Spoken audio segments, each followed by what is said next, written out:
कुष्मांडा और माँ कुष्मांडा की भी एक पौराणिक कथा है। यह बात उस समय की है जब ब्रह्मांड में अंधकार से भरे हुए एक शून्य के समान था, लेकिन फिर भी दिव्य प्रकाश की एक किरण चारों ओर फैली और अंधकार उजाले में परिवर्तन होने लगा था। उस प्रकाश की कोई सीमा नहीं थी। सहसा प्रकाश एक दिव्य देवी के रूप में बदल गई थी। वह कोई और नहीं बल्कि स्वयं माता कुष्मांडा थी। अपनी मंद हल्की हंसी के साथ अंड यानी ब्रह्मांड को उत्पन्न करने के कारण इस देवी को कुष्मांडा नाम से संबोधित किया गया था। माता कुष्मांडा के मुख पर एक बहुत सुंदर मुस्कान के कारण ही ब्रह्मांड का जन्म हुआ था। उन्होंने ही पृथ्वी पर सभी ग्रह जैसे चंद्र, सूर्य, तारे और आकाश गंगा को अस्तित्व में लाया था। संसार में जीवन बनाए रखने के लिए सूर्य देवता की आवश्यकता थी, तो माता कुष्मांडा ने अपने आप को सूर्य में समाहित कर दिया था। माता कुष्मांडा की सहमत ऊर्जा का स्रोत है। जब वह सूर्य भगवान के मूल में रहती हैं तो देवी का अलौकिक तेज दिनकर के जीवन प्रदान करने की अक्षमता देती है। कुष्मांडा देवी के बिना सूर्य शक्तिहीन है। यह देवी की ही शक्ति है। कुष्मांडा ही शक्तिशाली है। इनसे ही जग रोशन है। यह केवल एकमात्र ऐसी देवी है जो सूर्य मंडल के भीतर के लोक में निवास करती है। इनकी पूजा करने से व्यक्ति के अनेक कष्ट और सभी पापों से मुक्ति मिलती है। माता कुष्मांडा की स्तुति करने से आयु, यश, शक्ति, बुद्धि बहुत अधिक बढ़ जाती है। लोगों को सभी रोगों से मुक्ति भी मिलती है और सभी तरह की जिसके घर में नकारात्मक शक्तियां होती हैं वो भी दूर होती हैं और सभी समस्याओं का भी समाधान मिलता है। इनकी पूजा करने से सुख, समृद्धि और दुख और कष्ट से मुक्ति मिलती है। उनका रूप अलौकिक है। माता कुष्मांडा की 8 भुजाएं हैं, इसीलिए ये अष्टभुजा कहलाती हैं। इनके साथ उनके हाथों में कमंडल, धनुष, बाण, कमल पुष्प, अमृत पूर्ण कलश, चक्र तथा गदा है। 8वें हाथ में सिद्धियों और निधियों को देने वाली जपमाला है। इस देवी का वाहन शेर है और संस्कृत में कुमडे और कुमांडा कहते हैं, इसीलिए इस देवी को कुष्मांडा कहा जाता है। इस देवी का वास सूर्य मंडल के भीतर के लोक में है। सूर्य लोक में रहने वाली ये केवल एकमात्र पहली देवी है। इसीलिए इनके शरीर की कांति और प्रभा सूर्य की भांति चमकती है। इनके ही तेज से 10 दिशाओं अलौकिक हैं। ब्रह्मांड की सभी वस्तुएं और प्राणियों में इन्हीं का तेज व्याप्त है और इसीलिए हम माता कुष्मांडा की पूजा करते हैं। बोलिए माता कुष्मांडा की जय। अब माता का एक और बहुत सरल और महत्वपूर्ण रूप है स्कंद माता। आइए सुनते हैं हम स्कंद माता की कथा। कहा जाता है कि जब राजा दक्ष के यज्ञ में माता सती जब अग्नि कुंड में कूदकर भस्म हो गई थी, तो तब शिवजी विलाप करते हुए गहरी तपस्या में लीन हो गए थे। इससे सृष्टि भी शक्तिहीन हो गई थी।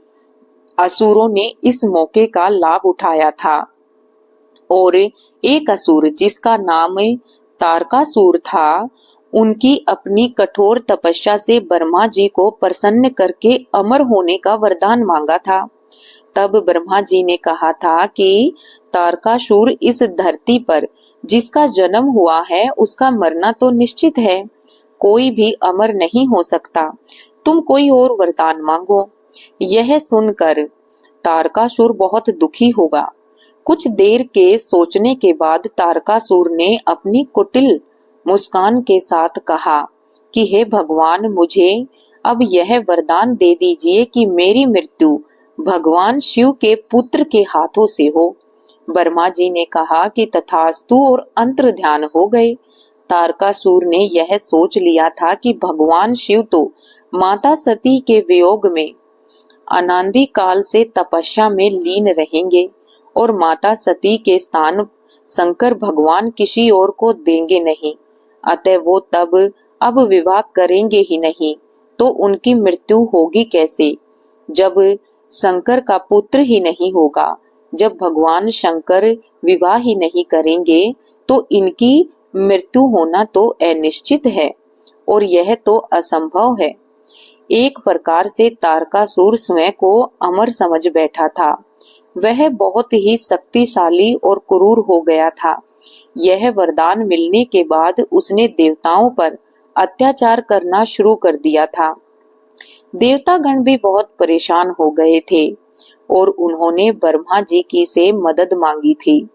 अब ब्रह्मा जी ने कहा कि तारकासुर का अंत शिव पुत्र के हाथों से ही हो सकता है।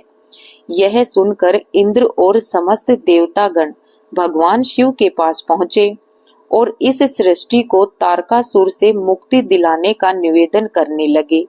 शिवजी ने सभी देवताओं को इस समस्या से मुक्ति दिलाने का वचन दे दिया था।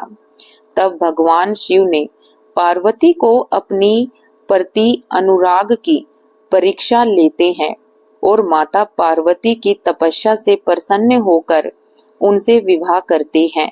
विवाह के बाद शिव पार्वती के पुत्र स्कंद, जिन्हें हम कार्तिकेय भी कहते हैं, उनका जन्म हुआ था। कार्तिकेय बाल्यावस्था से ही बहुत वीर और बहुत ही शक्तिशाली थे, किंतु माता पार्वती ने स्कंद माता का रूप धारण किया था और कार्तिकेय को अपना पुत्र बनाया और उन्हें अस्त्र शस्त्र की शिक्षा भी दी थी। उन्हें अपनी समस्त शक्तियां भी प्रदान कर दी थी। उन्होंने उन दुष्ट असुरों का संहार करना शुरू कर दिया था। कार्तिकेय बाल अवस्था से ही बहुत वीर और बहुत शक्तिशाली थे। उन्होंने दुष्ट असुरों का संहार करना आरंभ कर दिया था। अंत में वह समय भी आ गया था जिसकी देवताओं को युगों से प्रतीक्षा थी। उन्होंने तारकासुर से युद्ध किया और एक भयंकर युद्ध हुआ था जिसमें कार्तिकेय ने तारकासुर का वध कर दिया था। देवताओं ने भगवान कार्तिकेय की वीरता से भूरी भूरी प्रशंसा की और उन्होंने देवताओं का सेनापति बनाया था। स्कंद माता की 4 भुजाएं हैं, जिनमें दाहिने तरफ की ऊपर वाली भुजा के 6 शीशों वाले भगवान स्कंद की गोद में पकड़े हुए हैं और दाहिनी तरफ की निचली वाली भुजाओं जो कि ऊपर की ओर उठी हैं, उनमें कमल का फूल है और बाईं तरफ से ऊपर वाली भुजा पर आशीर्वाद की मुद्रा में है और निचले वाली भुजा में कमल का पुष्प है। यह भगवान स्कंद कार्तिकेय की मां है। इनका पूजन संपूर्ण शुभ होता है। ये कमल के आसन पर विराजमान होती है और इनका वाहन भी शेर है। इसी कारण इन्हें स्कंद माता के नाम से भी जाना जाता है। स्कंद माता सूर्य मंडल की अधिष्ठात्री देवी हैं। इनका उपासक अलौकिक तेज और कांति से युक्त होता है। स्कंद माता की उपासना से भक्तों की सभी इच्छाएं पूर्ण होती हैं और मोक्ष के मार्ग भी खुल जाते हैं। स्कंद माता का मुख्य मंत्र चंद वीरा च माया च मुंड परिहि जनिता मामम च देवीसी च काम चंड विग्राम।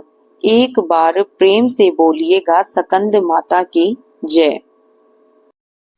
ये थे माँ के 3 रूपों की पौराणिक कथाएं भाग 1 में। हम मिलते हैं भाग 2 में, जिसमें संपूर्ण माँ की और भी अन्य रूपों की चर्चा होगी और उनकी कथाएं सुनाई जाएंगी। ये थी हमारी वीडियो। कैसी लगी प्लीज कमेंट बॉक्स में जरूर बताइएगा और माता रानी आपकी सभी मनोकामनाएं पूर्ण करेंगी। अगर आप चैनल पर नए हैं तो चैनल को सब्सक्राइब कीजिएगा ताकि ऐसी ही अलौकिक और महत्वपूर्ण जानकारी और कथाएं हम आपके लिए लेकर आ सकें। अगर आपको कहानियां पसंद आए तो इस कहानियों को शेयर कीजिएगा और चैनल को सब्सक्राइब कीजिएगा। जय माता दी।